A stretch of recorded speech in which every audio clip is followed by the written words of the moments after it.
a gente tem um mito no Brasil da crise da educação, como se a gente tivesse tido em algum momento na nossa história um tempo dourado da educação.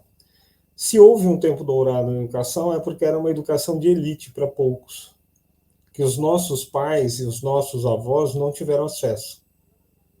É só a gente pensar aqui, os meus pais, por exemplo, minha mãe estudou até a terceira série e era servente de escola. Ela não teve essa oportunidade de estudar, assim como meu pai, que depois foi fazer supletivo. Então, a gente conseguiu universalizar a educação brasileira, principalmente depois de 88 na Constituição. Então, foi uma luta da sociedade brasileira que as pessoas têm que ter muita consciência, porque esse discurso de que a educação no Brasil é ruim, ele é muito falacioso. É muito curioso você pegar um pai e falar, tá, a escola é ruim, mas você foi lá na escola do seu filho? Ah, fui. Gosta do diretor? Sim, é uma boa pessoa. Gosta dos professores? Sim. Então, percebe? Quando você vai no tete a tete, você conhece a escola, conhece o professor, vai ver o trabalho, você vê, não, meu filho está aprendendo, meu filho está estudando. Então, essa impressão geral, às vezes, ela não bate na sua impressão vivida, na sua experiência real, concreta, do teu próprio filho, da tua própria escola, da escola ali do bairro, que você vai ver como que é. Evidente que vão ter escolas que vão ter alguns problemas que, às vezes, são do entorno e que adentram a escola, né? Que são da violência do próprio bairro ou de outras situações. Mas se você olhar o trabalho individual de milhões de professores que nós temos no Brasil, são pessoas abnegadas, que estão lá trabalhando arduamente para educar, para não apenas transmitir conteúdo, mas construir conhecimento com as crianças, construir cidadão, construir afetividade, respeito e assim por diante.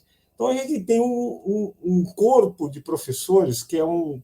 Pense esse quadro. Some a esse quadro, Cláudio, os funcionários das escolas, que são educadores que recebem a criança na porta da escola e depois entregam para os pais. E que lá dentro da escola também tem um papel educativo importante, a merendeira, do ensinar a comer direito, a respeitar a fila e assim por diante. Então, tem um universo de pessoas que estão cuidando de crianças e jovens no Brasil exatamente agora, enquanto a gente está falando, nas escolas que funcionam à noite. Então, esse discurso é um discurso falacioso, né? Ah, a educação é ruim, tá?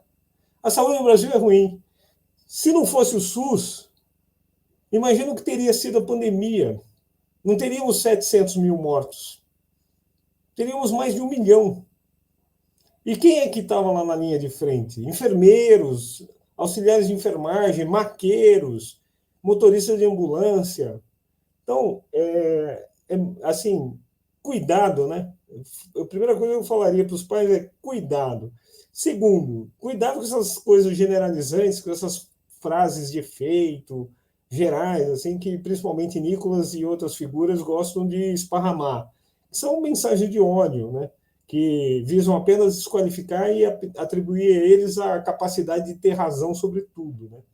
Bom, dito isso, é ir à escola, conversar com os educadores, ir lá saber o que vocês acharam sobre o plano, como é que o plano vai afetar a vida de cada pessoa no Brasil e vamos pensar nós mesmos, com os nossos sobrinhos, filhos que estão por aí.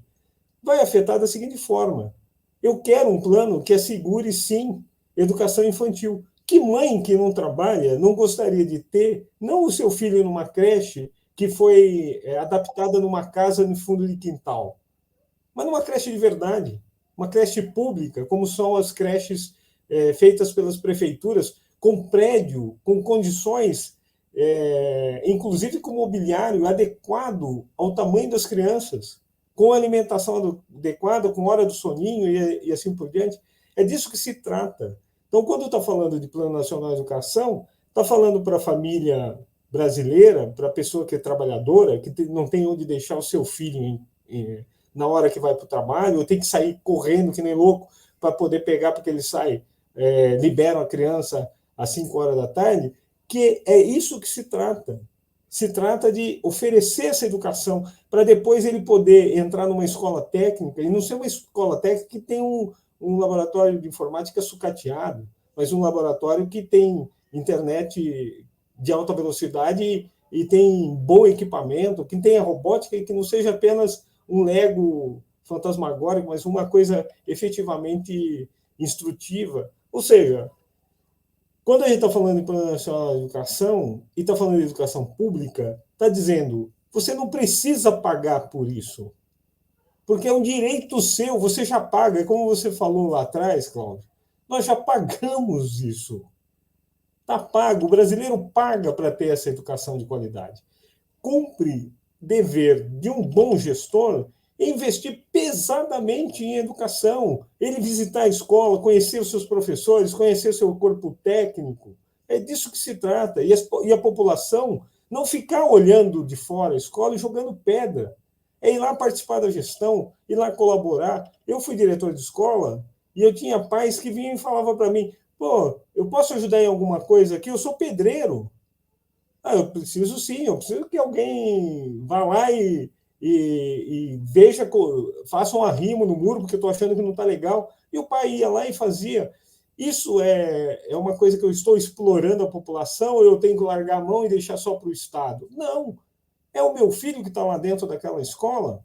Então, esse sentido de comunidade, de participação, de dever, de gosto, de paixão e por um coletivo em que todos ganham, não é competição em que cada um tem que sair melhor, eu estudo na melhor escola, vou para a melhor faculdade e ferre-se o mundo, né? Só eu que me importo, não é isso.